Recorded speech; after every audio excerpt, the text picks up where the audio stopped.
Power delivery and motion control are the cornerstones of industrial machine design. Delivering the right combination of rotational speed and torque is the job of gearhead systems, and today's servo gear mechanisms and servo actuators can be specified for almost any application. What hasn't changed, however, is physics, and every designer operates within the basic laws. Speed, torque, weight, size, backlash, and dozens of other factors come into play in most machine designs, and specifying the right solution for a given problem is no easy task. Jim Leonard, Vice President of Sales with Harmonic Drive, is an expert in servo gear mechanisms and strain wave gear-based motion control. That's a technology that offers definite advantages. Jim, how does it work? Thanks for the question, Jim. Strain wave gearing, sometimes informally referred to as harmonic drive gearing, was first invented by Harmonic Drive Systems over 50 years ago. The inventor was a gentleman by the name of C. Walton Musser, who patented the technology in 1955. The term harmonic drive is a trademark of Harmonic Drive Systems. The technology uses three primary elements to achieve a reduction ratio. Those elements are a flex spline, a circular spline, and a wave generator. First element here is a wave generator. Basically, it is a elliptical plug with a thin-walled ball bearing pressed onto it. So as I rotate, this element here is simulating a motor shaft coming in. The flex spline is the second element, which is a thin-walled cup, and it's got external gear teeth around the circumference, and it's a special steel element. And when you insert the wave generator into the flex spline, it takes the shape of that ellipse. The third element is what's called a circular spline, and the circular spline is a rigid circular internal gear element, and depending on the ratio, it generally has two more teeth on the circular spline than on the flex spline. So every revolution of the wave generator creates a two-tooth offset between the circular spline and the flex spline. So in general, the mechanism can be described as an elliptically shaped gear running inside a circular gear. And this geometry creates a major axis where the teeth are engaged at opposite sides of the mechanism, and a minor axis where the teeth are in clearance. Now, the key attributes of this type of gearing system include 1, zero backlash. Roughly 1/3 of the teeth are in mesh at any given time. And when properly installed, positional accuracy is sub 1 arc minute. Repeatability within plus or minus 5 arc seconds. So very accurate gear train.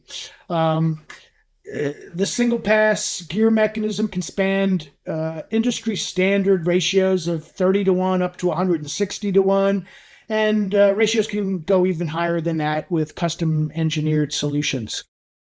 Basic design elements are lightweight, which is a big advantage for end of arm applications.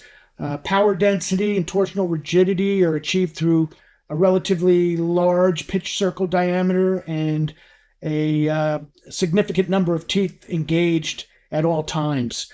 Roughly 35% of the gear teeth are engaged. So backdrivability of this mechanism is possible, and backdrive breakaway torques are quantifiable.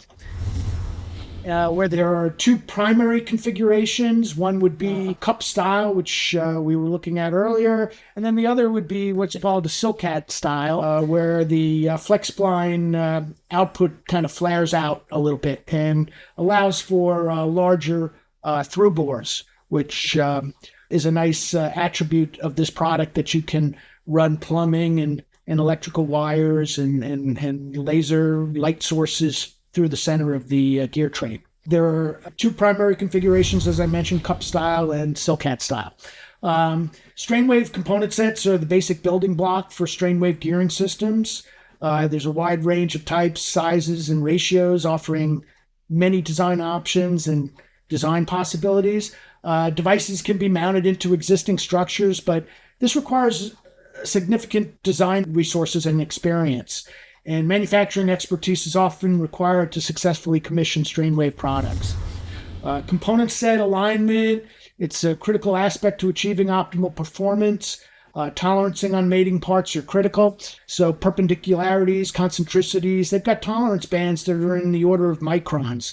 And circular spline to flex spline alignment is crucial to meet the performance characteristic goals. So what's the solution? My answer is specifying a strain wave gear unit as opposed to a component set. And a gear unit would basically include a integral cross roller bearing. This one is an SHD product, 2UH. This one is a CSF 2UH product, and both include integral cross roller bearings which align flex spline and circular spline. With integral gear units, circular spline and flex spline alignment is guaranteed. Cross roller bearing provides a really smooth running and torsionally stiff output facility, which allows driven loads to be directly affixed to a high reliability, true running output face. So if the intent is to build a strain wave based servo actuator, the integral gear unit gets you halfway there. Lubrication is a really critical part of strain wave gear trains. And both the cross roller bearing elements and the strain wave gearing components require lube. So a strain wave based gear unit is pre-lubed and sealed, and it makes integration into higher level systems less complex.